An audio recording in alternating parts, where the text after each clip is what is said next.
and get this, he thinks he can make this happen because my dream has been that Nigel and I roll Madden style in an RV to Barrel and Flow. Ooh. And Jax is going to try to make it happen. Yes, sir. There you go. Yeah, we might not have any taps sticking out of it like y'all, but you know. They had, and Nigel and I missed it because we didn't stay at the festival hotel last year. But they threw the after party from their trailer with all the taps of their beer. Yeah, I wish I'd have known Yeah. about that, bro. Yeah. Y'all told us you were done, and so we went back. So it was a wild story, right? Yeah. So like, everybody got done and all the breweries, like we packed up real early. And there was an official after party at a bar, like right around the corner. Yeah, remember because we went and nobody was there. Yeah, right. So by the time we showed up, the actual venue was like, "Oh, we just did last call." Yeah. So we was like, "Well, Black Girl on Tap is out here. She's got the tap truck, and everybody still got kegs left over because like we're the breweries, man. Why don't we just do this thing in the parking lot?" And of course. Sizzle being the legend that he is, he's like, well, I got my speaker, so let's just go out here and just play some music. Me and the wife, we had rented a pickup truck, so we pulled our table out. Dave Mack bought pizzas, and we just made a night out of it. And then until unfortunately, it got shut down. Security got called in, and we had to shut it down. You want to officially start the show? You rules. Can't do it. We do have rules. We got rules because it looks like they might be breaking one of them already. You got beer over there? Oh, of course we do. Of course. All right, we got beer. We got beer. If you cuss, please cuss. If you need to burp, lean in and do it because we like to judge the burps. We like to rate your burps. Yeah. 0 to 20. Yeah. Just lean in. Just let it out. Did we just become best telling a good friends? story? Just let her rip. Yeah. Like this is what I do. There are no rules. If it's coming, you just got to let it out. Awesome. This is hilarious. Okay. Say less. And then our rules of life. You're not gonna burp. Rule number 1 is don't die. Rule number 2, Nigel. Don't be a dick. There you go. Those are our rules. And there it is. Other than that, we're just going to talk. I think I should probably start the show now. Do it.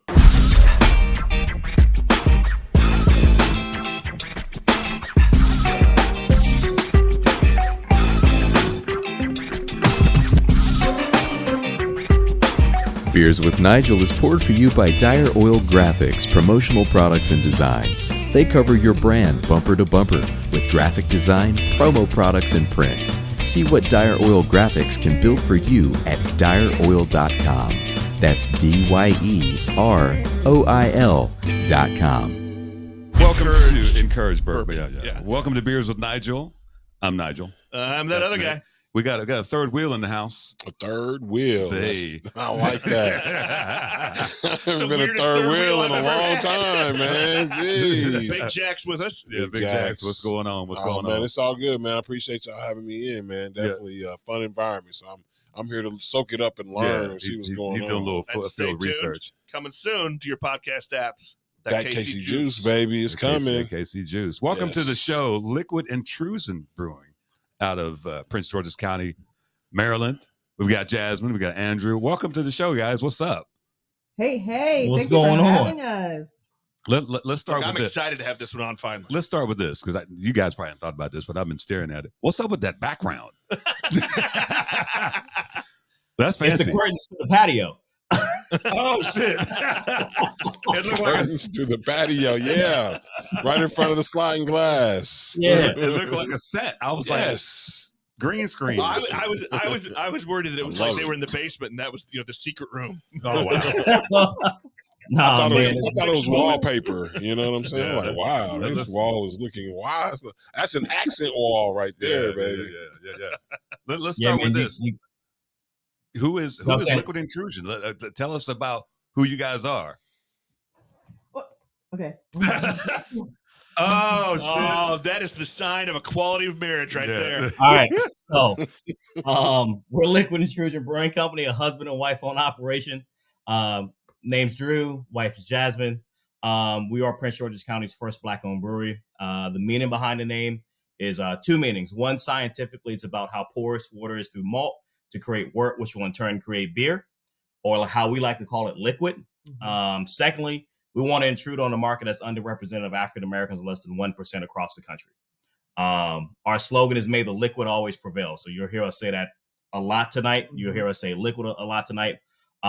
With that slogan, we don't care who you are, where you're from, your background, your orientation. It's all about the liquid. And if we stay true to that, may the liquid always prevail. Love it. And every time you take a drink with Drew, he's going to give that toast. It's going to be a drinking game. Hey, look, he is on brand all the time. You got to love it. That's how you supposed to be, man. That's how you got to do it. Always on. We do get teased Nice. sometimes. We're like, oh my gosh, they're always so dressed up. They're cute. Look at that couple. Well, same time, we're also promoting our brand too. Just read the jacket. Yes, smart. That looks like Harley orange. Y'all ride? Harley orange, construction orange, whatever kind of orange you want to call it. I got you. But Cincinnati Bengals orange. I don't know. If we're in Cincinnati, hey, hell yeah, right? Baltimore orange, whatever kind of orange you want it to be. Yeah. Look, after this year's AFC Championship, we're okay in Kansas City with you saying Cincinnati now. I don't care nothing about them. A year ago, we might not have liked it. Thanks. We good. Let's go back. You guys got some great stories. But we love the story about how people got into craft beer and what you were drinking before you discovered craft beer. So what were you guys drinking? And maybe talk about what beer turned you on to craft, because I know what happened to me. What happened to y'all? Okay, so Drew's been in something beer related for quite some time. So a little background of us: we've been together since high school. So everything that his whole journey into beer, I've been along with him, merchandising in one of the distributors in the area. Traveled down to DC, got his own route. With that, he's been exposed to beer. Any incentive, any tap takeover, sales meetings, if there's leftovers, it's coming home. So I'm really trying to think back on what was my first craft beer. What were you guys drinking in college? Yeah, what would you drink in college? Not beer. But I mean, if it was like something simple like your Mexican imports, because we're not going to name drop. If we're playing, card games in a dorm room, but nothing craft that time. Yeah, just something to get the job done. I think I know what drew her in. We were living in DC by Nats Park. Allagash Curio. Okay. Oh yeah. Okay. Yeah.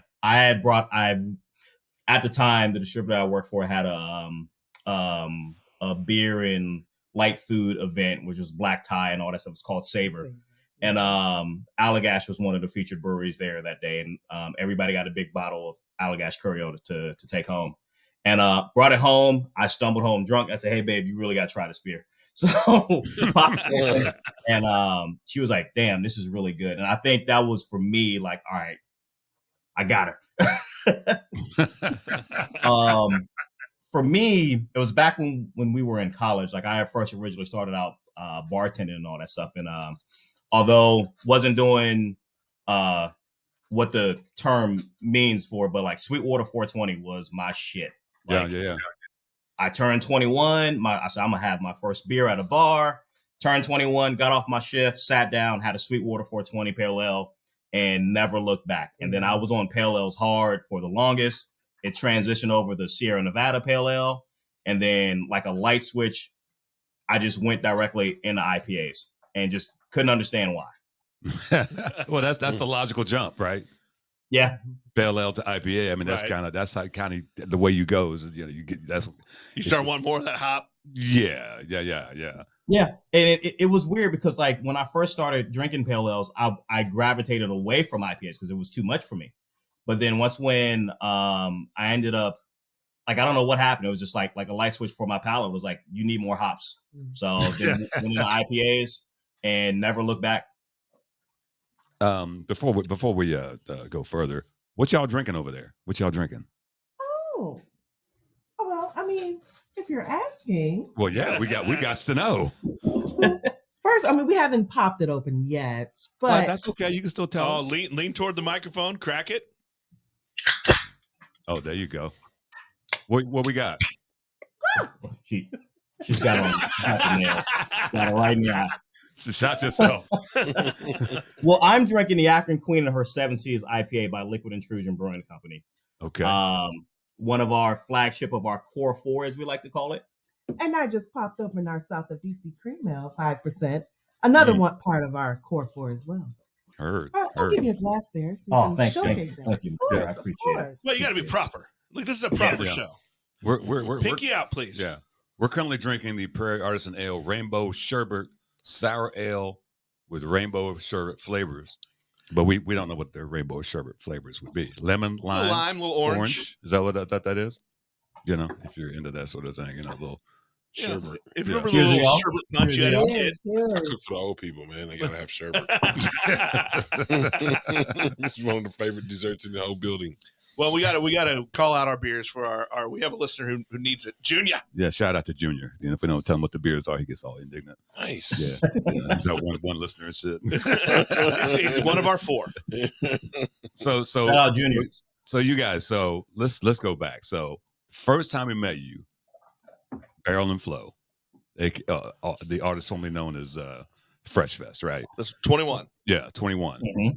And I remember like it was yesterday. We were at the bottle share on that Friday. You rolled up. You're a home brewer, and you were like, "You want to try some of my beer?" I was like, "Well, hell yeah!" You know? And it was an interesting, because we talked to you for a little while, and it was an interesting conversation because you really wanted the feedback from the peoples. You know what I'm saying? And it was cool because that's a daunting situation to roll up in with your home brew. You know what I'm saying? I mean, the festival was at that point 3 years old, 4 years old. And, you got some big dogs up in there of black beer, right? And what made you decide, you know what, I'm going to bring my home brew to the bottle share? So a lot of it goes into, like the year prior, we just went as, 19, just regular customers, just seeing what it was. And at that time, I was out of beer distribution. I was more so working for beer bars, and it just clicked. And it was like, man, we could do this, but like at that point in time, I didn't know how to brew. I just knew how to drink beer, how to talk about it, how to sell it. Shit.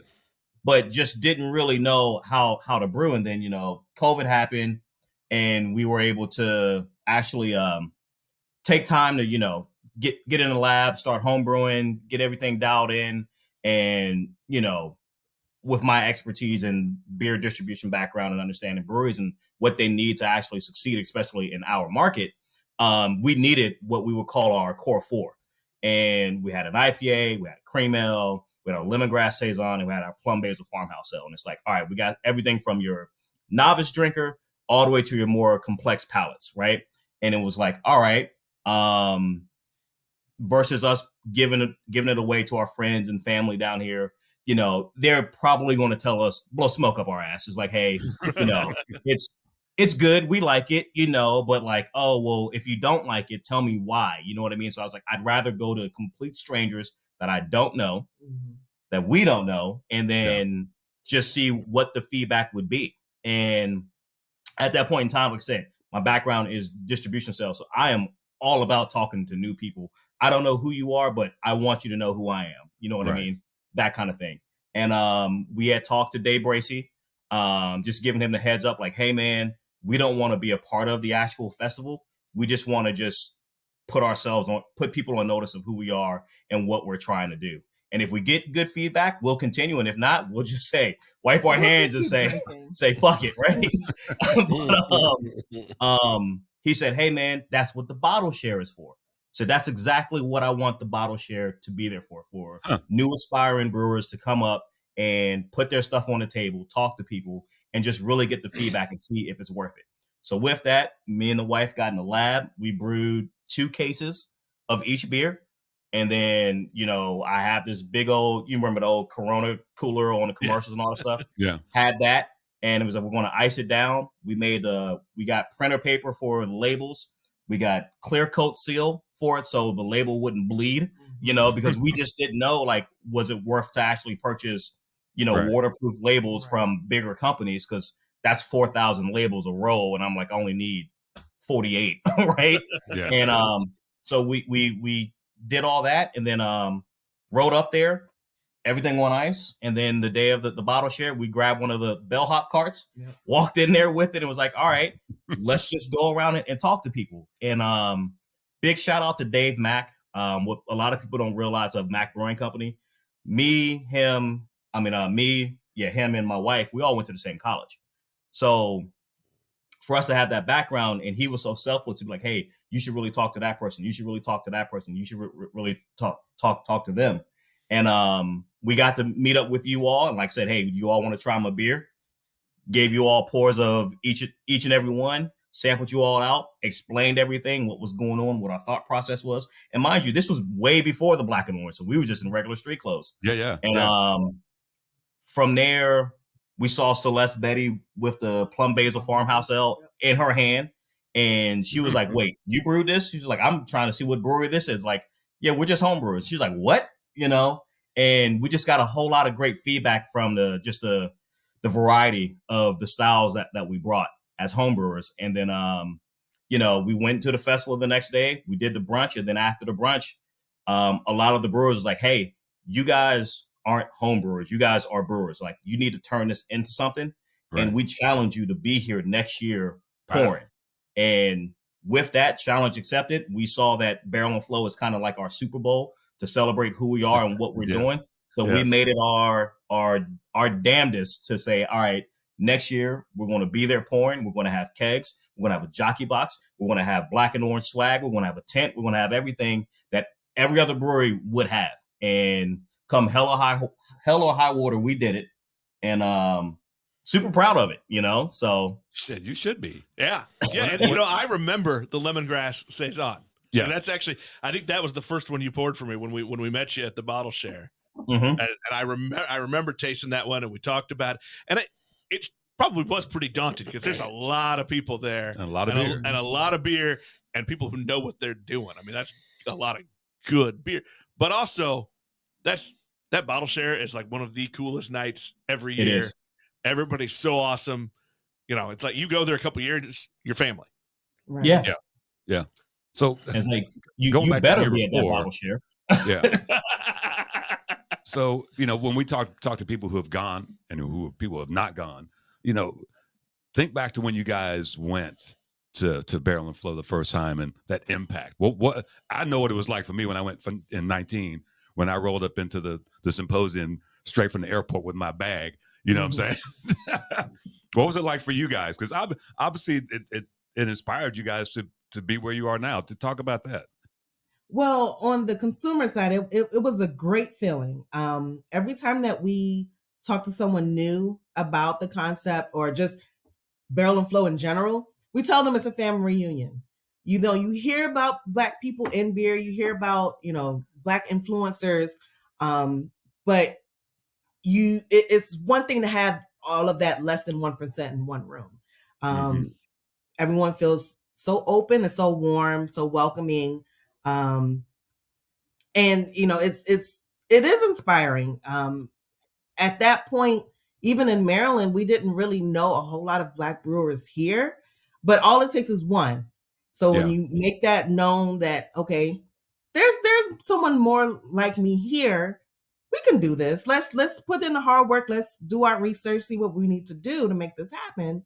And then, as we keep going back to Barrel and Flow, of course, now on the other side of the table as brewers, we're still learning, we're still networking, we're still connecting with people across the country, across the world, just so that, as we said, we're going to make the liquid prevail. So, as long as we can keep this going, that's one. As long as we can keep this going, having this great affair, having this great time, having this family reunion, hopefully one day maybe we can make Barrel and Flow a global thing. Yeah. For me, you talk to Ed and Day, that's what they want. They want people to replicate it. I mean, we've talked to some people here in Kansas City, namely Vine Street, because shout out to my dude Woody, because he had his own beer festival.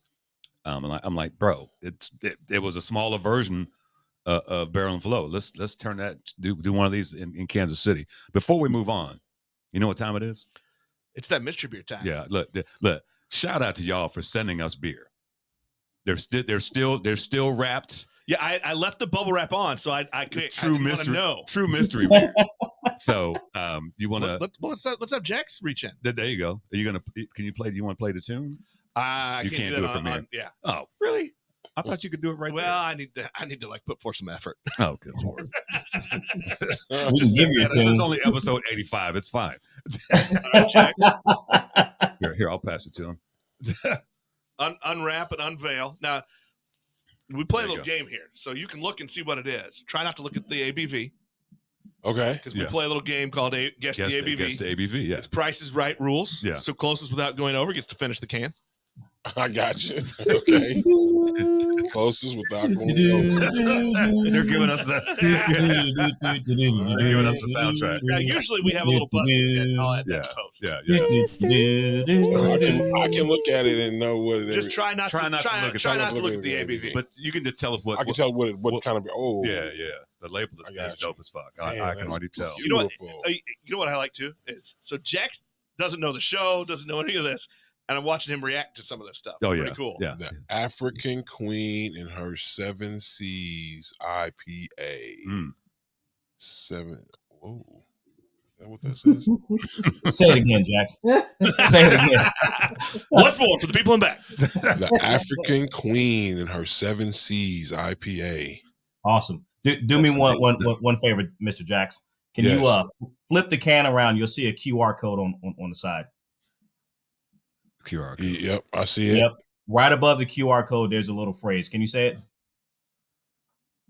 Maybe I might some readers. We're all old here.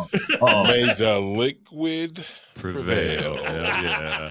Oh, he's being sneaky there. Nice. Number 2. I love it. I'm gonna be saying it all the time, bro. There we go. By this guy. So now you get to crack it. And you pour you need to drink the rest of that. Well, there's three cleans. Well, that's fine. I'm good. Yeah.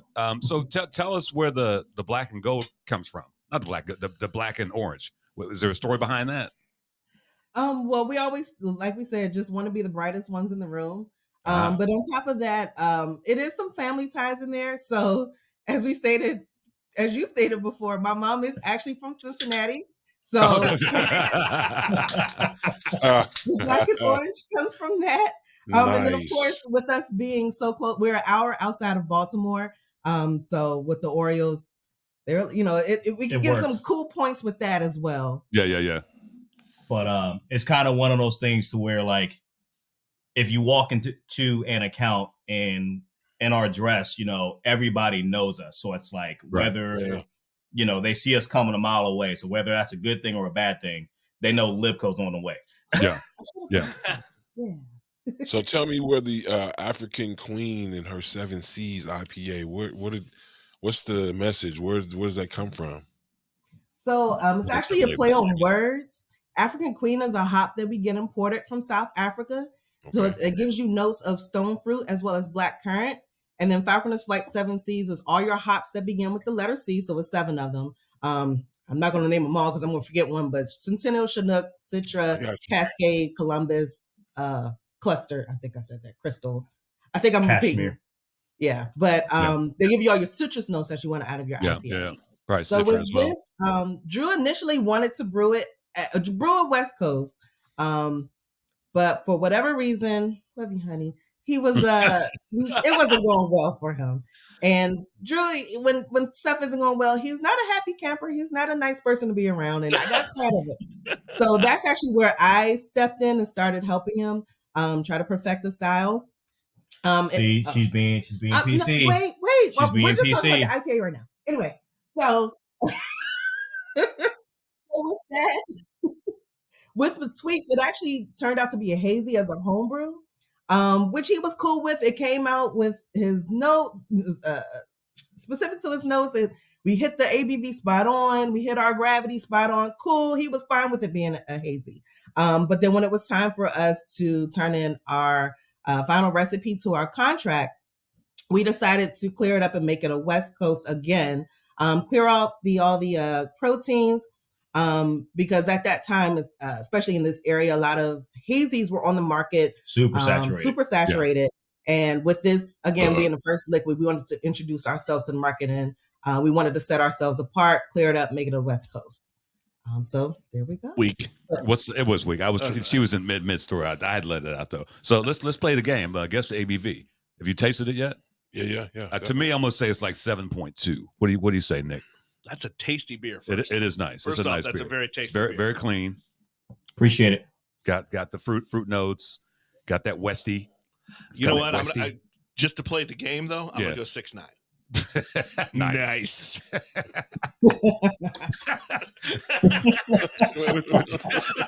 A brand new car. He's like, what podcast? Yeah, he am I did. on? I'm with it. I got you. I catch up pretty quick though. Get on. I'm gonna say 8. Okay, look, he going high. Oh. Well, let's ask them. Well, let's just ask them. What is our ABV? What's our actual ABV? 6%. Oh, we all go over. It tastes phrasing. It tastes bigger. It tastes bigger than that. Gotcha. So check this out. So you said you weren't a home brewer, but you got up to speed really quick. What type of things were you guys doing? Because to the timeline that y'all have done is unheard of. Let's keep it real. Even when I saw you guys last summer, I was like, hold the fuck on. And I said, you're like, you know who that is? Yeah. I was like, I see, you remember them with the bottle share last year? Yeah. I said they had brand, beer, tents, all the things like you had been in the game for like 5 or 6 years. What was that? What was that from that time you decided to do it? What was that journey like? Because you guys compressed a whole lot of things that sometimes takes people much longer to do. So a couple things there, and I'll let you go. So backtrack to your first statement of like seeing barrel and flow and understanding it. So for me, like I said, I was a distributor rep for the on-premise, so bars and restaurants in DC and stuff like that. I was the only African-American on my sales team for bars and restaurants. All the other African-Americans were dealing with the off-premise, so beer and wine stores in the hood. And I had to fight to get there because I originally came from bars. So I was like, I'm not selling to the off-premise. I don't even know that world. And then let alone you're going to be misusing my capabilities to get ahead because like I speak bartender, I speak bar manager. So it's like, I get that stuff. So to go to Barrel and Flow, I thought I was just the only unicorn. I thought I was the only Black person that really liked craft beer and all the other stuff. And like going to Barrel and Flow, I was like, man, this is awesome. Like I was a kid in the candy store. Like Jasmine had it's bullshit. She had to tell me like, hey, you need to calm the fuck down. Like you need to pull out because like you're getting too overly excited. I'm like, you're gonna get too drunk. I'm like, oh my God, you're right. I need to drink some water. But anyways, so 2 beers, 1 water. 2 beers, 1 water. Pretty much. So going through like being a distributor rep, you see what brands are going to make it and what brands aren't, because how much effort they put into themselves, what they're doing. Are they showing up for events? Are they actually showing up for distributor reps to help sell their product? Things of that nature. The type of branding, the type of swag and things like that they have, like what sets them apart from everybody else. Mm-hmm. So being able to see all the major craft brands in the DMV area that was sold in DC, DC Brow, 3 Stars, Atlas, which are the big 3 in DC. You got Flying Dog, their whole scheme of artwork and things of that nature. Yeah. Jailbreak is another good brewery out here. Just seeing like, cause they've been around for a while, and just seeing like what they do. It's like, all right, you take all the best parts of all these breweries and then you internalize it, right? And being a distributor rep, there's a lot of times we get to go on brewery tours practically for free just because you work for the actual distributor.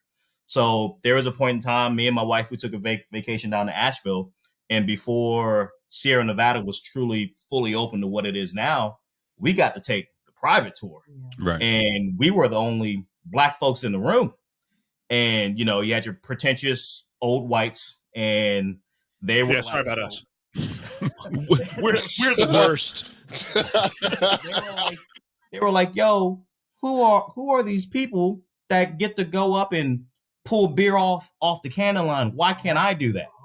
Right. You know what I mean? Like the cannon line's running like, 1,000 bottles per minute, and they slow it down just so we can go. Mm-hmm. Let me grab that real quick and pop it and drink it. So seeing that experience and understanding like scale, to see like a big facility like Sierra Nevada, and then to see some of these other breweries down here and how they've grown and progressed, I've always had that in the back of my mind.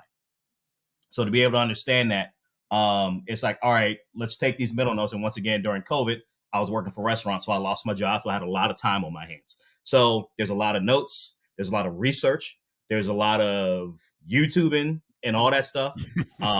Understanding what actual programs work well, and just playing and developing recipes and seeing what may work, what may not work. And from there, our process of selecting hops as well too, right? There's not that many breweries that play with African Queen. And for it to be a South African hop, that meant a lot from us to have a hop from Africa just in general. It was just a lot of time on our hands during COVID is the best way to say it. And even with a part of our research as well, early on in the pandemic, we did host a lot of happy hours. So of course, by then you buying a lot of beer, doing a lot of market research, and then we're talking to people all over the country on styles that they like, homebrewers on techniques that they've done. So you're actually getting firsthand experience, firsthand stories of things that work for other people. So yeah, happy hours they were functional. Yeah. I totally get that, like with your experience, the job you had, like you were able to figure out the distribution side, the marketing side. But the brewing thing, I mean, that's art, that's science. If you weren't a home brewer before, to decide within a 2-year span, basically you went from I've never done this to I'm going to have the balls to take my home brew to this kick-ass beer festival and ask all the heavy hitter brewers what they think. And then the next year I'm going to have an actual thing. Yeah. I mean, how did you kind of, that is a quick turnaround to become a brewer. It's just weird. Like the time during COVID, like I said, I used my time wisely. Like I had every day to sit back and just look at recipes, internalize, understand. Right, I was not using my time wisely during the I mean, I was drinking at the same time. Research, I was drinking a lot. But like even when I was whatever I was drinking, it's like, all right, let's take notes on this. Hey, Jasmine, try this. Tell me what you get, and see if our palate matches the same, right? From there, becoming really great friends with our local homebrew shop, and just practically, taking my stimulus check and just blowing it there, right? And just understanding and just getting a grasp on things and just seeing what to do and playing with different yeasts, playing with different hops. And then from there, vigorously getting these recipes dialed in. Like we've brewed thousands of beers during COVID, but the main 4 that shined through was African Queen, Lemongrass Saison, South of DC Cream Ale, and the Plum Basil Farmhouse Ale. That was a happy accident. We didn't expect that one to shine through. Do you remember what your first brew was? Cream Ale, because it's the wife's favorite style, and I had to get permission to keep going. So, and then we played around with a couple of IPAs after that. Yeah.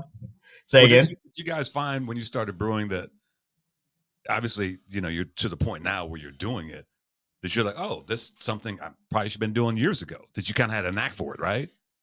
You weren't just a drinker. You could actually make the shit. Was that a surprise to you?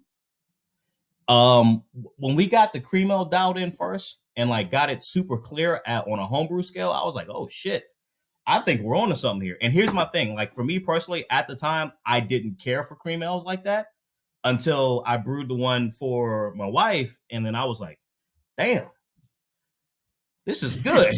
And then it was like, you started becoming confident. And then the biggest thing was like, can we brew it again? And how many times can we brew it again to where it's that consistent? Yeah. And we were able to do it because we just decided to take very detailed notes and understood what we should and shouldn't do and where to play with in certain scenarios and what not to play with. Yeah.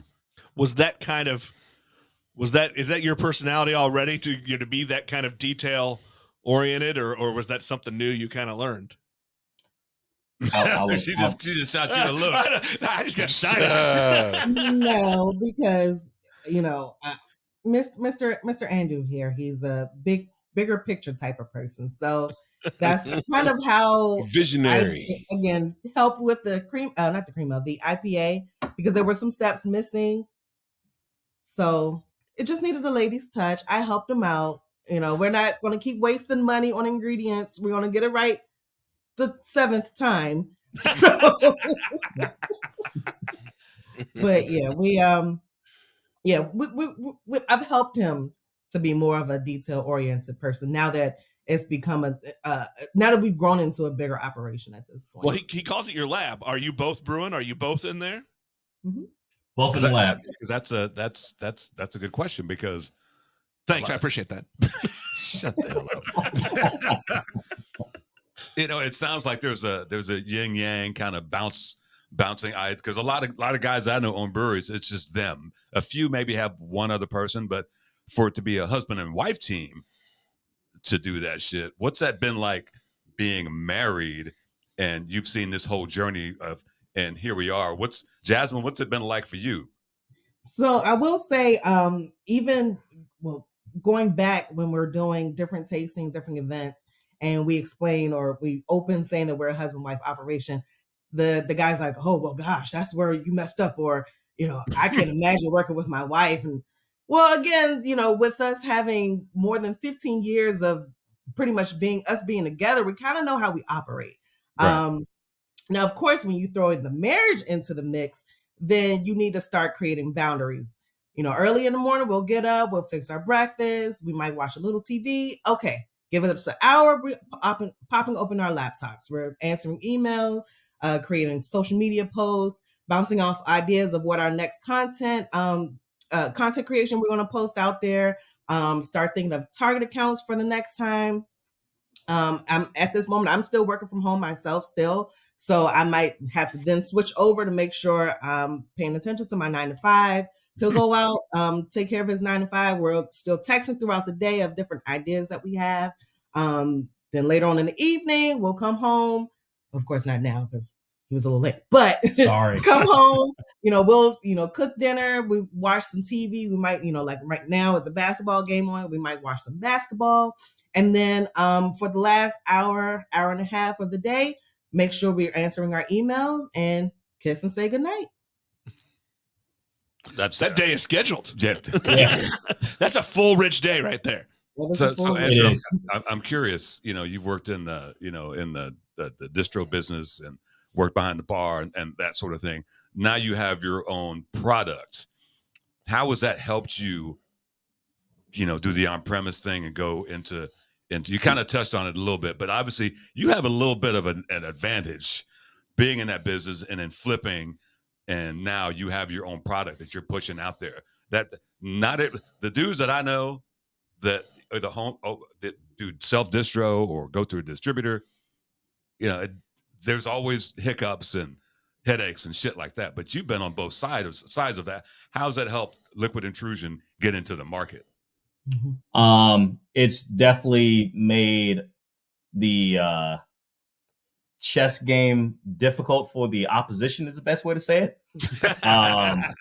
We have to, we definitely have to strategize, and, we have a war room upstairs. We have whiteboards and all that stuff where we have scenarios of if something goes this way, this is what we do, or vice versa. Right. My biggest thing that I get out of this is the joy of seeing my wife get the notoriety and the credibility that she definitely deserves. First off, being a Black woman in beer, because that's very scarce between you just being Black ownership. But then also being able to share my background and my knowledge with my wife, and to see her be able to go out there and attack and do things. Like it just brings me a world of joy. But with the background and all that stuff, it definitely helps us out. And that's been something that's been discussed since day one. Like when we were actually, coming up there for the bottle share, like that background, if I didn't have that background, I wouldn't have been willing to talk to any and everybody in the room. Right. You know what I mean? From there, now, like where we are now, it's second nature. There's a lot of times like my wife, my mom, they tell me, hey man, you need to sit back and like appreciate everything that you're doing and what's going on for you right now as far as Liquid Intrusion is concerned. And for me, I'm not satisfied. You know what I mean? Like we get one accomplishment. Okay, cool. What else can we do? It's always the hunger for more. You know what I mean? Like I can't afford to sit here and be content with what we've done, because as soon as you become content, that's when you start to lose, So it's like always hungry for more, always driving for more. And with that, I feel so strong with my bond with my wife is because we've been together so long. Just like how she said, we know what makes each other tick. Right. And she knows like I'm a go-getter. I'm like, hey, we got to do this, we got to do that. And she'll be like, okay, well, let's plan it all out. Okay, cool. Boom, boom, boom, boom, boom, boom, boom, boom, boom. This is what we got. And then what else would you say? Well, I think that's important. As an entrepreneur, it's tough to find that balance, right? Of I got to keep driving, I got to keep pushing, but you got to celebrate some successes too. Like, I mean, I know personally, I'm horrible at celebrating those wins. I mean, I think I had an anniversary this year, whatever year it was, 60, I don't even remember. And I remembered it like a month later. Oh yeah. Hey, yay me. Maybe I'll do a Facebook post. Let's celebrate with another beer. We should celebrate with another mystery beer. Hey, push the button. Celebrations. Mystery beers. That's pretty good. That's my Bree impersonation. You're close to the bag. So you get the bag. Did we show him the bag? We didn't show him the bag. Oh, that's the mystery beer bag. It no, came from golf course, as you might imagine. That. We haven't gotten the story of what golf course it came from, because the homie that gave it left it at my house. Oh, that was pretty good. Hey. No. I'm going to give what the fuck? I'm giving that a 7.5 because you brought the microphone in. You brought the microphone in. Well, I wanted to make sure it was heard. Making sure, but I saw that. But that's he flag on the into it. For real. I'm an audio professional. I see. So the golf bag is the official mystery beer bag. We don't know where it came from. Beer. Yeah, maybe one of these days we'll get the dude on to tell us what the fuck it came. This is good timing because they just told the story. The cream ale. This is the South of DC cream ale. Okay. South of DC. Okay, heard. I love that. DC, man. Ben's Chili Bowl. Come on now. Keep going. Where else you been to? Keep going. I didn't spend that. I ate at the museum the day I was there. We spent a whole day at the museum, and I ate at the museum, and that was there in Ben's. That was it. That's all I had a chance to get to. Man. So when you come back, because y'all out there in the KC and all that stuff. Yeah. We're gonna take you to a place called Johnny Boy's Ribs. Oh, okay. I heard. All right. Okay. Johnny Boy's Ribs. Bold move, bro. I know. Now look. I'm gonna tell you right now. Take all that KC smoked meat barbecue stuff. Get rid of that. All right. This is about DC. Okay. What? We'll take it to Johnny Boy's Ribs. So it used to be one of like the top rib joints back in the day, but now it's just like a generational staple in the community. It's in the hood, bulletproof glass. They don't take no credit cards. They don't take no credit cards. It's cash only. Bring your cash. I remember slide it through the window. It's probably a window. It is a window. Yep. It was about that to me is a sign of a good barbecue joint. Yes. 4 years ago, it used to be like $20 for a slab. Now it's about $23. So you had to bring $3. That's not bad. You know what I mean? That's not bad. And then from there, that's not bad at all. You can get a slab, and then from there, you'll get a number, and you're gonna ask if you want sauce on it or sauce on the side, mild or spicy. We're gonna do this. We're gonna do both on the side, and then you're supposed to. You transition over to the next part of the glass window, and then there's this one old brother there. I forget his name, but He lets you pick out your own ribs. He'll take 2 tongs, pull up 2 slabs. You get to pick it. You don't like those, you can even say no. Show me something else. All right, put it down. I'm gonna grab 2 more. I got And then you pick what you want. He'll grab the cleaver, chop it up right there. And he don't miss. He don't miss. He don't miss. He'll sauce it down if you want, or he'll put the sauces on the side with some white bread in that joker. Yeah, I got and you. then he'll box it up, and then if you want some sides, you can get some sides. But we only there for the ribs. We're only there for the ribs. Okay, Only there okay. for the ribs. I did tell you about the other rule of the show, Jax. We don't talk about pickles. Okay. that comes from the devil. Talk Devil about done what? made pickles. Pickles? He don't like pickles. No. This what happened The was devil's food. What happened was one of the mystery beers was a pickle beer. Oh God! And he then lost his mind. Look, even you say that was not a good beer. That's not. You know what? For what it was a beer. For what it was, it was a beer. Okay, yes, technically I could call it a beer. I'm not gonna go search that shit out. Like, look, earlier we had this Yabba Dabba Brew, this shit right here. It's a sour with fruity pebbles. Why? Uh-huh. Why? Because they can. Because they can. It was fine. It was fine. I think some people will like it. Yeah, Look, it was but fine. I'm not gonna. But it drink, wasn't devil's juice. I'm not gonna Wasn't drink. pickle. I'm not gonna drink a whole can of this shit. I don't think that was the devil's juice. All right, let's talk about this cream ale though, for reals. Well, real quick, our last name is Dill. I just want to point that out. Nice. Damn it. I just want to point that out. Oh, that was harsh. I'm not gonna be let back into the bottle share this year. You don't like pickles. Man. Damn, dude. Like that. Like, I thought we was cool. I thought we was homies and shit. Damn. You don't like the deals. No, And the funny this- part, that is how we have to introduce it, because they'll think we're saying like Dell like the computer, Yeah. Bill like Clinton, or anything else. It's like, no, Bill like pickle. Like the pickle. There you go. Everything's fine. Deal like Deal like pickles. Dill like pickle. Yeah. I love it. This cream ale is super drinkable. Yeah, it is. Just Awesome. just easy drinking. I could I'm crush gonna that all try. day. And look, and let's keep it real. Jax ain't really a beer drinker, I'm not. but he's digging it. Yeah. Hey, you're beer There you go, drinking Jax. now. Hey, You know Jax, what I'm saying? you drinking beer now, brother?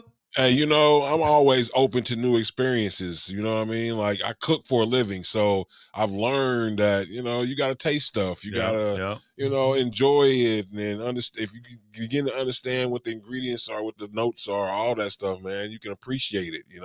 So even if I'm not being a big beer drinker, but I can tell when something goes down really smooth. Yeah. Well, Yeah. And that was that ale right there. That was good. What's the ABV, you think? I know she said it and I can't remember. She did? Yeah, she said it I earlier. did. I let it slip. She Oh, was like, I but did- you I know what? didn't hear. Yeah, I don't remember, but it's light. It is light. And I don't know how low I'm going to go. I'm going to go like 4.9. I'm going to go 4 because I went way over last time. So I'm trying to protect myself. Okay. I'm gonna go 3.8. I was going to say he's What's going our to bet actual that retail dollar. ABV? all right, ABV. Yeah. 5. Ooh, Oh. damn. Yeah. Here we There you are. go, Nigel. I Yeah. lost to Nigel again. Damn it. Yeah. A brand new car. Come on down. Look, we have the worst showcase showdown on this show. you ain't getting shit. Oh, I got a rusted rowboat out back you can bid on.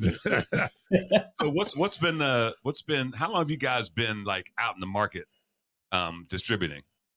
So late September. So at this point, it's what, 5 or 6 months? Yep. And what Wow. Wow. what's the reception been to the beers, to the core 4?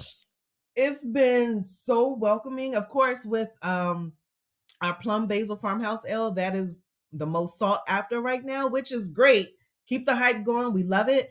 That is the one that we're going to wait either to the very end, sometime this time next year, or when we actually get our brick and mortar open, because plums are seasonal.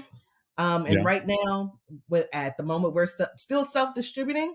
So it'll be a lot trying to carry, well, at that point, so this is going to be the last one, 4 SKUs and my my lovely Hyundai Tucson. It's not going to So right now in the market is just African Queen, and the Cream Ale.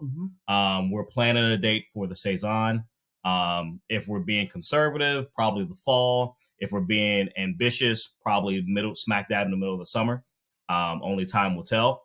And then, like my wife said, Plum Basil Farmhouse Ale, that'll be available around this time next year. And yeah, the running joke is, by the power of my wife's Hyundai Tucson, I'll get you beer. So, load it down with kegs, load it down with cases, put a dolly in the back, and we'll make it work. That sounds like a beer name on its way. So that Power of Tucson. Yeah, you can have that one. That's for free. Keep that down. Maybe it's a collaboration. Oh shit! Oh, now hey, look, we got to put this out there, Nigel. Look, I got. There's gonna be some collab happening this year. I got a partner that lives in Bowie. I come to Maryland, so ain't nothing but a hop, skip, and a jump. That's not far. Come on down, bro. Look, I will be there in the next few months. I will definitely hit you guys up for sure. Hit us so up. you were just saying earlier when you were coming in from traffic that you were out delivering, right? Correct. Indeed. So, and you mentioned you had 40 different places that you're delivering to. Mm-hmm. Wow, man. So that sounds like, such a task. And you're still working a 9 to 5. Yeah. I mean, it's nothing. Ain't no thing. That's I love that. Yeah. That's what you got to do, right? Yeah, I mean, that's man, that's how you launch your business. Hustle. Yeah. Yeah. Like I said, the grind is there. And so what we've done, so the wife kind of deals with directly what's around the house. And she'll travel out far if need be, especially dealing with my route for the day. But it just primarily fits with our schedule between our 9 to 5. So before work, I'm out delivering beer to people who can receive beer early in the morning. Lunch hour, bounce out, deliver some more. Then after work, deliver some more, and then take my ass home. Wow. I am always amazed as we've had a bunch of the guests on that you have to go that build the brand first route, right? You've got to go the distribution before you can get the physical space. And there are a multitude of reasons that we can go that, mostly because people like me are assholes. But I mean, Jackson's like, I never thought that. True. I mean, there's no other way to say it, right? Like, I thought you were a good guy.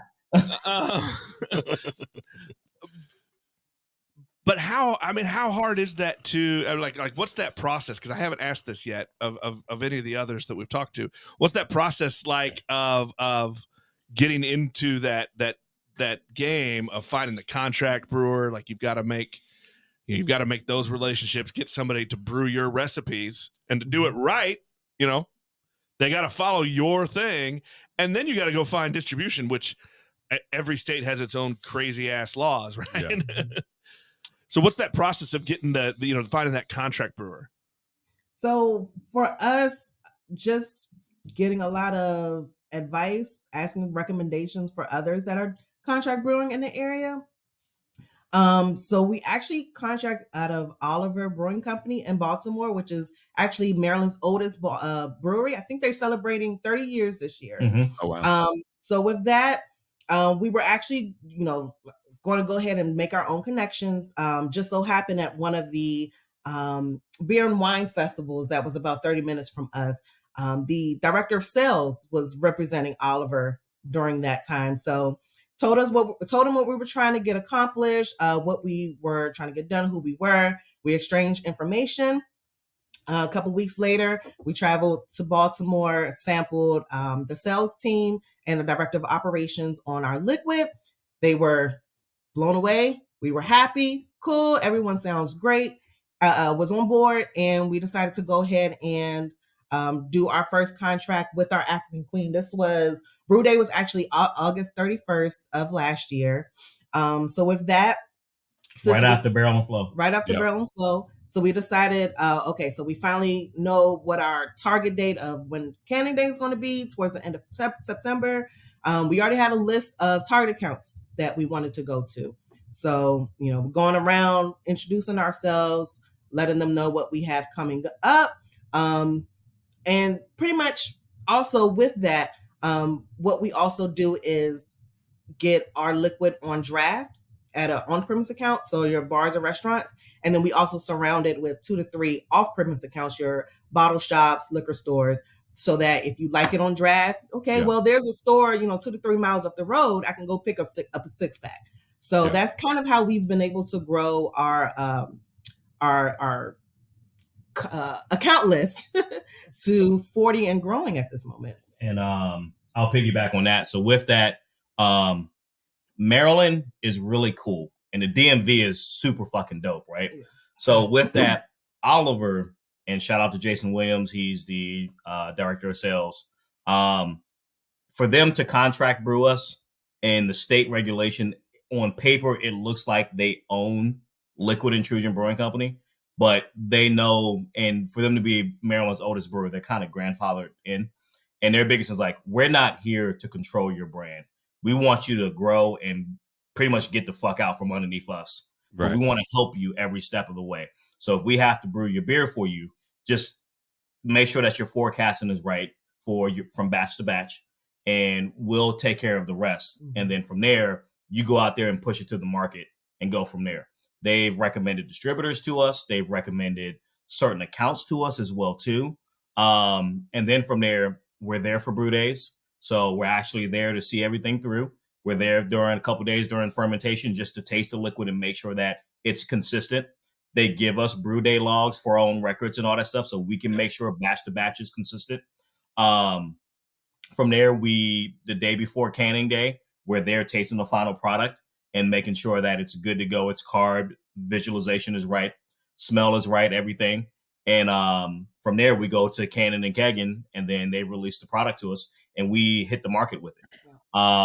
And aside from that, the Oliver actually brews multiple Black-owned brands in the state of Maryland. So it isn't just us. They understand that there's a void there, and they want to do whatever they can to help progress and make it happen. And with them doing that, they've actually made Maryland be the first state to lead the charge in increasing to less than 1%. Black ownership awesome. Black ownership in craft beer in the state of Maryland is now 5%. So it's about 6 Black-owned breweries that are either contract brewed, and there's only one with their actual brick and mortar, and that's Patuxent Brewing Company. Shout out to Davey and the team. They're about 15 minutes south from us. But with that, and that's us even taking our platform and being able to shout everybody out. So Sean Taylor with Black Viking. We have He's Montgomery County's first Black-owned brewery. County's first Black-owned brewery. Sheldon Goins with Black Beauty Brewing Company. He's Prince George's County's second Black-owned brewery. Then from there, you have Alfred Rotimi, who's up in Howard County. He's their first Black-owned brewery. Contract brewed out of Oliver as well. And then we have a couple other folks that's on the horizon. We're in Brandywine, Maryland, so that's about 30 minutes south of DC. Right in our zip code, there's a farm brewery that's on the up and up. It's called Hennessy Creek. It's actually a bed and breakfast with multiple acres, but they want to create their own brewery, and it's really dope because they're going to be a destination spot for our zip code. And we feel that for them being Black-owned, us being Black-owned, we can live in harmony in the same zip code and everybody can win, right? There's another gentleman, Brother Leon. He's actually a brewer with Port City, and he's now about to open his own brewery in Prince George's County. So between Hennessy Creek and Leon with Black Cave Brewing Company, Prince George's County, which we're a part of, is going to have 4 Black-owned breweries. That's cool. Wow, that is a great story. That's got to be told. So I'm curious. You know, you've kind of talked about the beer scene in the area, and there's a lot of breweries. I've been to a couple. What, as far as like Black beer drinkers, are they gravitating to the craft? What's it like there? I would assume, because with the number of us there, they're exposed to the shit, right? Because with you get and when you like here, you'll go to a brewery here. I can count on one hand the amount of regular Black people I see at a brewery. You know what I'm saying? I'm generally I'm one of one. Yeah. So I'm curious what it's like there, because even when I was there, I went to Other Half, and I went to Jailbreak, and I saw some people of color. I was like, ooh, look, black people. Yeah. You know what I'm saying? It's an anomaly. What's it really like on the boots on the ground when you're there? It's well, for us, we just try to make sure that we're a part of the education. For a lot of Black folks, their first experience with beer was not positive, Right. whether it was the taste or maybe they did decide to go out and do their first visit at a brewery, and they didn't necessarily felt welcome or anything like that. So, as long as we're just trying to make sure that we could talk about the beginnings of beers. We can talk about the brewing process. We can talk about the less than 1%. Then, we're just trying to further the needle and trying to make sure that everyone is educated. When it comes to our liquids, I will say it depends. We've seen more people gravitate towards the cream ale than we've seen more people gravitate towards the African Queen. For our labels, of course, we want to make sure they pop on the shelves. So they come to the shelves, especially here in Maryland. Everyone loves everything local, whether it's the Maryland flag, the Maryland map, just Maryland. We love Maryland. Obey. So, they see the map of Maryland. They love that. And then especially when they come over to the African Queen, they see the African Queen on the side of the can. It's beautiful because when was the last time you seen a Black woman portrayed beautifully on a can of beer? Yeah, when I pulled that just now, when I opened the mystery beer, and you just really see, and you put it up there on on screen, but when you really see it in front of your face, and just how beautiful the actual artwork on the can is, it has another impact. It really does. It really brings it home, the fact that you guys are who you are, and you look like who you look like, and you look like her on the can. So that's something that's huge for somebody who he's talking about that's kind of a normal Black, really normal beer drinker. Now I'll be looking for it. Now I can push some of my local spots and hey, y'all need to get in contact with these guys and get this out here, because we need to have availability to this here so we can support them and their mission and what they're doing. And to go into it a little bit more deeper, so like the DMV, DC has always been like a craft beer mecca, right? There's some bars where it's like, if you want to release as a brand new brewery in DC, you need to be at that bar first. And then after that, it spreads like wildfire. Then seeing breweries pop up all the time in the DMV is a big thing. But then like there's certain breweries like in DC, right proper, they got a tap room that's like less than a mile from Howard University. So of course, the students that are of age, they're going to go down there. Right, because it's a brewery, it's something cool, it's something hip, and also they make sure that they make their environment inviting for everyone. Right. Yeah. So although you may not like beer, maybe you can come here and figure out what style you like and see what we're doing. And then the breweries also have everything dope that's going on as well too. Like they can invite a very popular DJ in the city, and that person's own following will come out, and it's like, okay, well, I'll try a beer. Let me see what's going on. And then it just kind of just creates that feeling for you. Our county that we live in, Prince George's County, is one of the most affluent African-American counties in the country. So with that, for many years, it's been that way, and there hasn't been a Black-owned brewery. And there's quite a few breweries in PG County. And for it to be now potentially 4, in less than 6 months, like that's saying something. That's also showing that people are actually going out and trying beer, because and as my wife said, it's education. For me, craft beer is like wine. There's so many different styles of wine, and people are willing to try certain reds, certain whites, sweeter, drier, things of that nature. There's so many different styles of craft beer. Cigar world. Yeah, exactly. And same thing in the cigar world. There's so many different styles of craft beer that pairs well with cigars, that pair well with certain meals, things of that nature. But you just got to be willing to put your palate through the ringer and figure it out, right? Do you like hops? Do you like sours? Do you like lagers? Do you like stouts?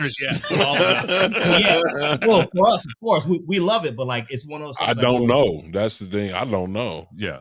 Well, I think you guys are hitting on something. I mean, education is so so big there, and Nigel's great. I tease him about it all the time, but Nigel thinks of himself as a coach. You come, when he's back there slinging beers, he's the coach. You come in and you're gonna find what you like. And if you tell him I need me a Miller's Light, he's gonna be like, I got something better. We're gonna coach you up. And I think that's you need the South of DC Cream Ale.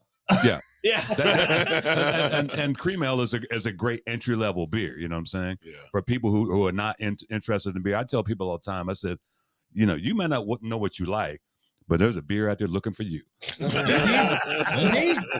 just don't know. It's got your name on it, baby. Speaking of beer, I'm out of beer, Nick. Do we want to go mystery? Yeah. That's good. You know what I'm hoping for? We are crushing the shit out of these beers. I'm just saying. All right. What do we got? Here, you know what I'm hoping? You know what I'm hoping for? I'm hoping for the plum. Me too.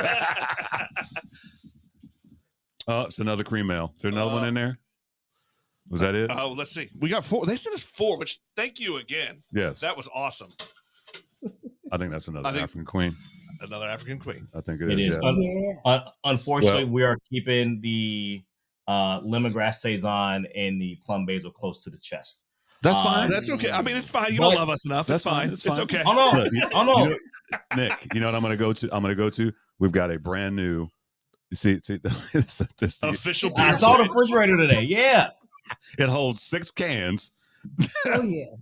Oh, you know I what? I saw Lagunitas hot water or something like that in there. Shout out to my dude from Macadoodle's Liquor Store. We got a dude that loves us, and he said, just shout me out. Shout out to Macadoodle's. This is some weird shit. This is it's Lagunitas. It's called the Hoppy Refresher.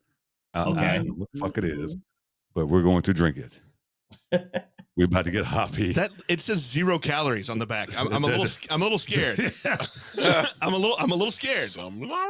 about to be healthy as fuck right now. While he's cracking open, I want to go back to the education thing a little bit too, because what do you guys think are things like, there's a few podcasts out there, we're not the only ones doing it, but I know when Nigel got back in 2019. Keep talking. Give me your glass. When Nigel got back in 2019 from then Fresh Fest. Hold on. Look, drink the rest of that shit, hon. Ah, damn it. The backwash. Gotta take it all. Yeah.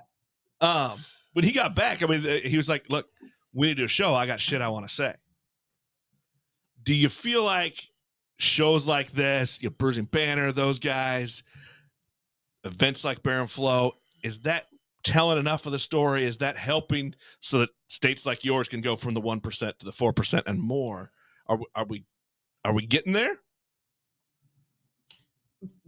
Yes, I would say, because the best free form of marketing is word of mouth.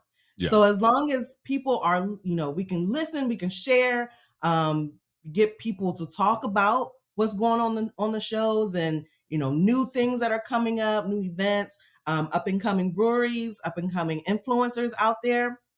As long as we're, again, just pushing that needle, continuing to educate our peers, our counterparts, and the great things that are happening in the Black beer world, the possibilities are endless. But again, we just have to do our part as well to make sure that, of course, the brands are marketing themselves correctly. We can't sit here and talk about, such and such got good beer, but their attitudes are trash.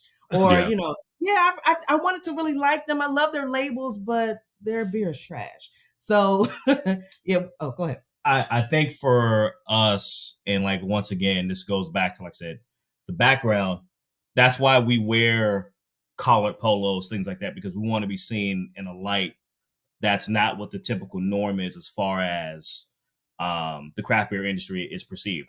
We're not wearing flannel. We're not wearing T-shirts or anything like that. We're about business over here at Liquid Intrusion. And we want to show that we are a brand that could potentially be national/global. But with that, we want to make sure that we're using our platform whenever we have one to educate and push out there, like, hey, this is what's going on across the country. But then also, this is what happened. This is what's happening in Maryland / the DMV.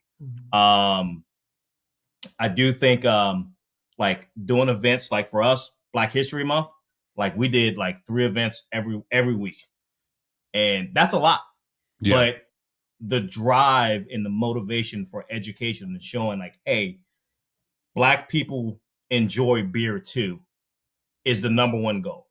Right. And dare I say, may the liquid always prevail. Right. Heard. So it's got it.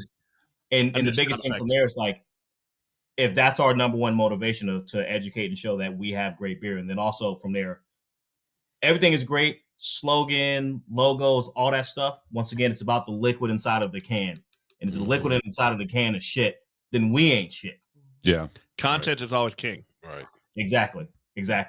And then I wanted to go back to like the plum basil and then lemongrass saison. So it sounds like y'all going to be just hanging out underneath our tent during Barrel and Flow. Well, actually, Nigel, you want to let out the plan for Barrel and Flow? What's the plan? We're going with some friends. Okay. Right? What's your point? We got a whole crew coming. What you talking about? we're going to be pouring, right? Oh yeah. So Vine Street Brewing, first Black owned Missouri's brewery, first Black. Yes. They're officially going, and they'll be pouring, and we'll be doing a collab with them. So there'll be a Beers with Nigel tent and a Vine Street Brewing tent, or a collab. There we tent, go. whatever it's gonna be. So now You heard it here first, guys. Now we got to get us some extra volunteers so we can make a lap or two. You know what I mean?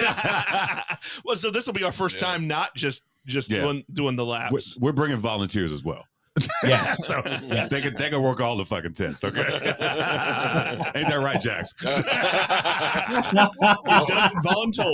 I'm gonna be lapping, brother. I don't know what y'all talking about. Like, you know what? Somebody's first time. Yeah. You can't work your first time at Barrel and Flow. It is. Yeah. It's a whole thing. Hey, drink this Hoppy refresher real quick. It's not terrible. No, I was worried it was going to be a bad seltzer, and it is not. I'm wondering, is it hoppy and is it refreshing? It's basically sparkling hop water. All right, we just lost Jax's camera, and I'm out of batteries. Yeah. So it's not terrible. I don't think it has an ABV though. Probably not. Yeah. So I feel like that is the new wave now. Especially with people that participate in Dry January and Sober October, which I actually just learned that was a thing. Sober October, what? Exactly. I've never heard of that one. Thing. I had in the middle of football season. I can't watch football sober. Yeah, football and pumpkin beers. Nah, we don't want that. We're trying to sober out this stuff. No, that's not bad. It doesn't have an ABV, so just a shout out to Aaron. I would crush this in the summer. Yeah, shout out to Aaron from McAdoo. For me, it needs to be a little more hoppy, personally, because I'd like a little more hoppy, but it's not bad. You give me this on like pool day or something. It's basically seltzer water with a little bit of hops. Mm-hmm. So I got a question for y'all. So you don't got to give it, but can you give a hint of maybe style or ABV of what the collaboration is going to be? Well, so my idea, I want to like I have a rule in life. I like to follow R&D, rob and duplicate. Smidox at the festival last year had they had 2, right? You pour 1, you drink, pour 2, you drink, and then you cuvee. Yeah. I think we ought to do that. A cuvee. Okay. I'm down with that. I don't know what the styles are. We're not going to do You had an idea. We're not going to do no shit like Philly Mac, though. No. We're not going to do no 18%. No, I'm not going to give you like the 25%. We love that. Look. All right, so gather around. We got a story to tell. So last year, Liquid Intrusion Brewing Company, Mac Brewing Company, and Craft the Culture Ohio, we all stand in solidarity with one another. We talk all the time. Those are our brothers. Like I said, we went to college with Mac, so we're super close with all 3 brands, right? And when we were trying to do that Amber with the Yams collaboration, me and Sizzle were like, "Hey, Mac, let's do something out of your norm and your wheelhouse. Let's do something under 10%. Let's try to make sure just getting under 15 would be hard for him, for sure." But like his biggest thing is like, because the Mac IPA is 10%, so he's like, 10% and above, bro. 10% and above. It's like, all right, let's do something under 10%. Let's try to get as much flavor as we can in this Amber with the Yams collaboration. Nah, fuck it, man. I don't want to do that. If it's under 10, count me out, bro. And it was like, oh, Really? oh yeah. You know what? I have no problem believing that story. Oh yeah. So me and Sizzles were like, all right, well, we still want to do this with Mac. So it's like, all right, let's just put our shit aside. Let's do it. Right. And me and Sizzle came up with the recipe. Mac looked at it. It's like, all right, this is how you get to the ABV that we need to be. And then I looked at it again. I was like, all right, how can we make all this shit balance? That's the biggest thing. Right. And we made that liquid. And I swear to you all, we are so proud of what we developed and what we put out there. The meaning behind it, it meant so much to us, and we're super proud of it. We all three of us are going to be doing a collaboration as well. It won't be the official collaboration, but we're just coming with it because we just feel like the three of us just need to keep bringing something. Yeah. So each one of us will have an individual, separate, official barrel and flow collaboration with opposite breweries, but we're still going to be there, and we're hoping to be still lined up on the row that we were, because Dope Row, because you had Dope Cidery up the way. It was Crafted Culture, Mac, us, Alter Genius. You had Crowns and Hops down the way with Allagash and all that stuff. Like that whole little area was rocking. But I got stuck on that row. Yeah. Oh yeah. It was really hard to get off that row. So we was calling it Dope Row. So hopefully y'all can be on Dope Row. Looking forward to it because it'll make my walk shorter. We just got to call our podcast daddies and make a request. Shout out to Ed and Day, the drinking partners. I'm down for it. I will hit up Dave Bracey right now. Like, hey, bro, you got to make sure this is what we need. But for us, with our three-way collaboration, the hint that I'll give is that it'll be double. Oh, Jesus, I'm both excited and scared. Tells me nothing. Now, keep in mind, Mac Brewing Company is a part of this, so of course, it's going to be double something. So, what's the future hold? What's the plans for a brick and mortar? What's that looking like? So, aggressively, we say 2 to 3 years. We've been talking to our town officials, county officials, city councilmen, pretty much getting on their radar of what we're trying to do, what we're trying to get accomplished. Especially if we're trying to bring agriculture and economic development to our town. It is slowly growing with more restaurants coming, more things to do. Around here, it's closer to where we live. They are now building an industrial park, which is about 3 or 4 minute drive, which will be very convenient for us. Door to door. So then, like I said, about 2 to 3 years, we plan to open to have our own production facility with a tap room so that we can still continue to do distribution. We will grow it furthermore into Maryland, further up, into Pennsylvania, further south into Virginia, to the Carolinas, and then hopefully nationwide. But up first will be our brick and mortar 2 to 3 years, and then. Go ahead. So with that, like I said, my wife said we're talking to county officials, all that jazz. We want to be a production facility first. The goal with that is to be able to make distribution a thing. Right. A lot of things that goes into our liquid, so like the south of DC Cream Ale. With us being in Southern Maryland, there's not that many craft breweries down our way. More so DC and then going north. So there's a lot of Miller Coors, Anheuser-Busch drinkers down here. Yeah. So we want to try to have a liquid to just try to help gravitate them over to craft beer, and make something that's super easy and also put Southern Maryland on the map, right? Aside from that, the goal, we've been doing things strategically. We just went out to Youngstown, Ohio in beginning of February. Mm-hmm. Hannah with Dope Cidery hit us up because she knows that we like to travel for the brewery and doing events and all that stuff. And she was like, hey, we have a Rotary Club beer festival out here to raise money and all that stuff. And she was like, I know you guys travel. I just want to see more diversity here. Can you come out? Cool. We're the only brewery outside of the state that's invited. We show up, we show out. We didn't even realize that the customers were actually able to vote on the best brewery there. We won. Okay. Okay. Heard. But with that, his liquid prevailed. the liquid prevailed. There you go. With that, we were so humbled and so proud because we didn't expect to win. We just thought it was just going to be a gesture that we were just going to be there and we just disqualified from being voted on.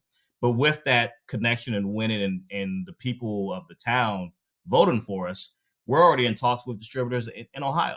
No shit. Nice. So with that, the Congrats. thing is, it's like we have to get the right fit for us, but only time can tell. But the biggest thing is, like, when we get this production facility, we intend to have a space that we can make sure that the liquid is available and that the liquid's going to prevail. And then from there, when we're established in the market, we want to make sure that we can make Liquid Intrusion Brewing Company a destination spot as well too. So I love it. That's awesome. I love it. That's I love awesome. it. I love it. That's good shit. Yeah. It's been great. I'm so glad to finally get you guys on. You were one of the first people I met that first year in 21, and then it was great to connect last year. Yeah, it was. It's been, you guys been on the radar forever. I know. Appreciate it. I was reaching out. Nick was reaching out. We were like, we need to get you on the podcast. and that's another thing, man. Man. We truly apologize, that it's taken this long, but like we've just been out there, Hustling, grinding I get it it. out. There's Make no a apologies budget. needed for hustling. Look, the only people need to apologize is There's one. Is my man from Crowns and Hops. No, I was gonna say our friend from Rhythm Brewing. oh, Hertz. Yeah, she needs to apologize too. Now we love her, but she's we can't get her to come up with nothing. She is killing it though. Yeah. Shout out to Rhythm Brewing, Alicia. Yeah. And the more you do, the more busier you are, and we truly understand that. Like we've done things right now, like we can drop some stuff right now. You ready to drop something? Oh, breaking news! I love it. So we ain't dropping nothing. We keep it pushing, baby. No. We're here to drop it. We've been working on some things to the point to where we can get ourselves in key accounts across the state. Both liquids are available in Total Wine in the state of Maryland. Oh shit! Nice. So we just scored that. So that's super exciting. We're working out a deal to try to get our kegs sold there as well too. So that'll be a thing. So you can actually buy 6 stools to throw in your personal home. Yeah. So both locations, Laurel and Towson. And then from there, we are in all 4 World of Beers in the state. And 2 of the World of Beers have both of our beers on happy hour. Wow. That's beautiful. That's awesome. Congratulations. Yes. Appreciate it. Man, Appreciate it. You guys are killing it. Shout out Appreciate to all my people in Maryland. Go get that. Go get that Yeah. liquid intrusion, Go what y'all doing. Let's taste that Let the liquid. liquid prevail. You feel me? Hey, there we go. And then even with you all, like when you pick up the cans right now, that same QR code that we said earlier today, that's our walk-in business card. You can scan that. That gets you to our website. Yeah, that I gets love you to our social media, and it even automatically gets you to Untapped if you choose to check in liquid as well too. Yeah. Well, I mean, that's a great segue. How do people follow you on the socials? Follow us on Facebook, Instagram, Twitter at Libco2021, LIBCO2021. You can also, if you want to find Libco near you, if you're in the Maryland area, go to the Liquid tab, because again, we call beer liquid. At the top, we have a locator. We have all 40 of our accounts on there. It'll open up a Google map onto your phone. Just go ahead and click, get you to those directions. You can pick up a 6-pack of the African Queen or the Cream Ale, depending on where you are. Also, one more thing. We've actually got ourselves, because it's very hard for self-distro to figure out how to travel across lines like DC, Virginia. We just figured out how to get ourselves into DC, and we're in our very first account in DC as well. Major shout out to Metro Bar off of Rhode Island Avenue. When y'all come down, we got to take you there. Really dope spot. Outdoor beer bar. Well, outdoor bar. They do very good craft cocktails, things of that nature. Food truck always on site. But the really cool thing about it is that they have a life-size, decommissioned Metro car. Oh, that's cool. That's cool. That's fantastic news. You guys are killing it. Yeah, you guys are rocking. Nick, where can they find us on the socials, bro? You can find.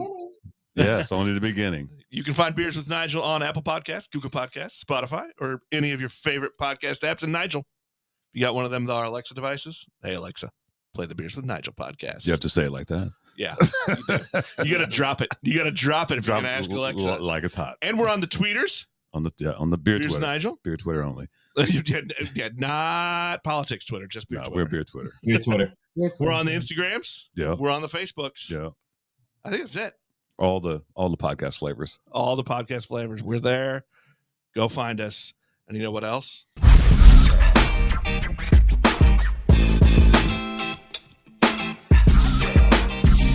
You've been listening to Beers with Nigel, a show about beer and other stuff, hosted by Nigel Woodbury and that other guy, Nick Parker.